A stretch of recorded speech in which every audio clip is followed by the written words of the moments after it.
Hello guys, welcome to a brand new video on Tutorials Point. In today's video, I'm going to teach you some easy steps on how you can mention someone in Instagram notes.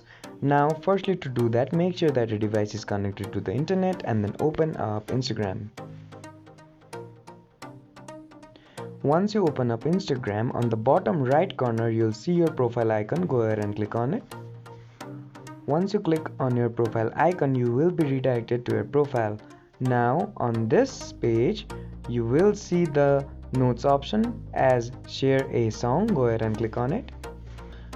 Now once you click on that, you will have to type a note. So let's say I am typing it as mention, and now to actually mention someone, type in this @ option, and then once you type in the profile user's name, the list will be shown on the middle of your screen. So choose the person you want to mention and then click on this share option, and as you can see, the person is mentioned and they will receive a notification.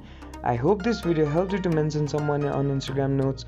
Don't forget to like, share and comment on the video, and do subscribe to the channel for more such amazing tutorials. Thank you for watching.